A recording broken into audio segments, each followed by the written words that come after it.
What if I told you Bears are up next here? Their win total is the same as the Vikings, 8.5. So over under 8.5. This article, NFL.com by Cynthia Freeland. She has them slightly over as well with 8.9 wins. The Bears. What did she have? The Vikings. Sorry. The Vikings. I said 8.7, slightly over. So she has the Bears slightly ahead of the Vikings. Has to come down to that uncertainty at quarterback. Yeah, I mean, I think that's for reasonable, the Vikings, right? Chicago. The reason why the Vikings uncertainty at quarterback and why the Bears are right in a similar spot. Yes. Chicago won 5 games a year ago in a disappointing season in what was thought to be underachieving, and they've had one of the best off seasons in the NFL, right? We gave them one of our favorite off seasons. Ben Johnson, the work they've done in the offensive line, reinforcing weaponry, with a couple of rookies coming in, and the idea that Caleb Williams can take a big step forward in year 2. And if you buy into all the talk that was out there in that Seth Wickersham article about how they basically didn't even teach him how to watch tape, just threw him in the film room and said, have fun. Theoretically, the potential should be there for a significant jump forward in Caleb Williams year 2. Now, who knows how much of that is just spin coming from Caleb Williams' dad. But, I think it's a reasonable expectation that the Bears should be able to bridge the gap with the Vikings based off, inevitable regression from Minnesota from 14 wins, the unknown at quarterback and JJ McCarthy, and a jump forward in Chicago. Yeah, I don't buy into a ton of that, but we'll see what. Yeah. How come you're all like, I buy into any smoke whatsoever that's available during draft season, but as soon as we get to everything else, you're like Mr. Skeptic? I don't know. It's a good question. Isn't it?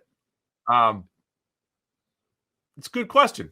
I'll reconsider that during draft time. Maybe I'll become more skeptical during draft time here. But yeah, I was going to say it comes down to motivation, but yeah, you've got a lot of motivation to lie during draft season as well. So yeah, we'll see. We'll reconsider my skepticism there. There's motivation to make your kid look good and to come up with this stuff. And I also, when you have like one source with motivation, you have to weigh that. And then it comes down to like, you're telling me he like literally never watched film with any, like the QB coach literally never did, or this happened a couple times or one time, or it was extra film. I need more information. That's all when it comes and what's the standard, right? There's all these stories. Well, Jared Goff never got taught how to learn film. Dan Orlovsky had to teach him. So does Ben Johnson just let Jared Goff study film on his own now because he's a veteran and this is actually standard around the NFL, but maybe it shouldn't be standard for a rookie like Caleb Williams? I don't know. I just need more information here.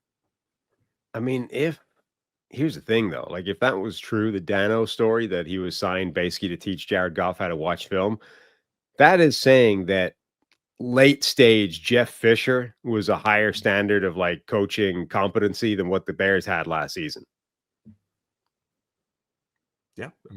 In that one area, one specific. Well, in other areas as well, based off how the season went. But like that also, teams watch film together, Sam, right? It's not like he was literally by himself all the time. That's how these things get positioned. People are, the guy never sat with anybody watching film, never learned. It's like, well, he watched film with the entire team every week. That happened. So anyway, Bears hosting the Vikings on Monday Night Football to kick things off. Then they're at Detroit, home against Dallas, and at the Raiders. So they also start with the 2 NFC North games to kick things off. But it's another year of optimism for the Bears because of the moves that they made.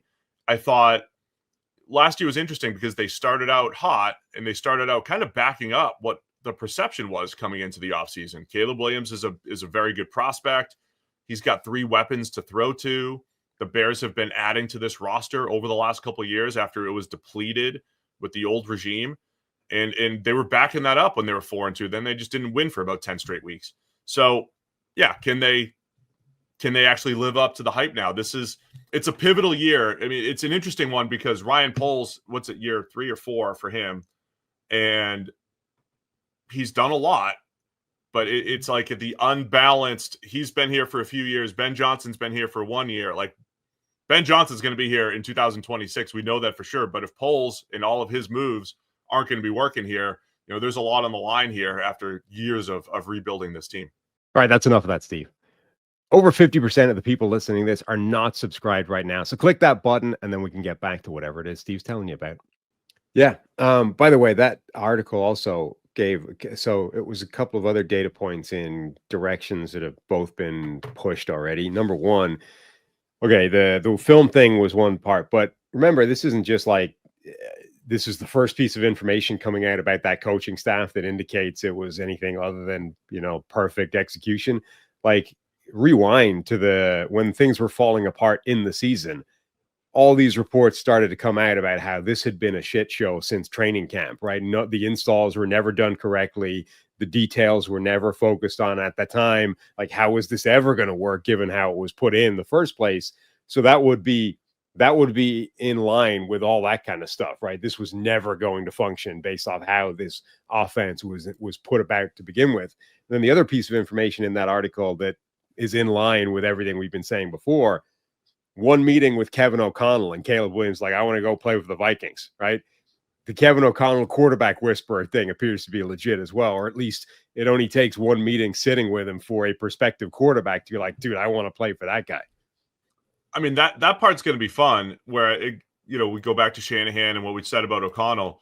I think there's only a handful of coaches who have that big of an impact on quarterbacks. And I'm talking legitimately elevate those around them. And I think O'Connell is absolutely, trending toward being that guy. And then on the other end, we've seen that elite quarterbacks probably elevate their offensive coordinators and their coaches the other way with the Bradys and the Breezes and what we've seen historically, right? Peyton, Mahomes, and Mahomes got the best of both worlds.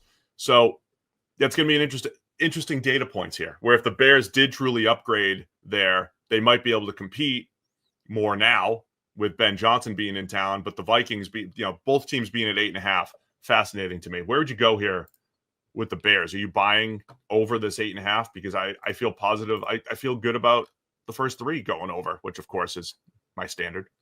Yeah. But it becomes increasingly more difficult to, like, if you are trying to keep a vague track, like, it's hard to, all of these feel soft for the NFC North teams, but I think that's partly because the division is so tough and they're going to lose games to each other. Like, one or two of these teams is not going to be like, they're going to go 2-4 in the division, and that's going to make it really difficult to get over that number. So yeah, I felt good about certainly Detroit. Minnesota's, I think, is in a fair place. I could see them going either side of that, depending on JJ McCarthy.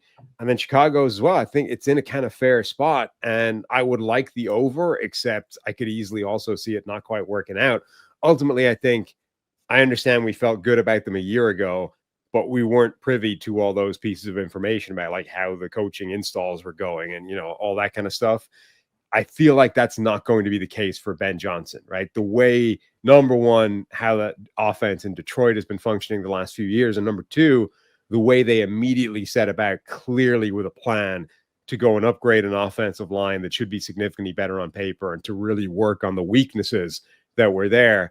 I feel like it's going to go well this time. So fool me once, fool me twice, but I'm going to buy into the Bears this time again. I'll go over again for the third straight team. Go Bears. Thanks for watching all the way to the end of our video. For more great content, click here to subscribe and here to watch another video. We'll see you again soon.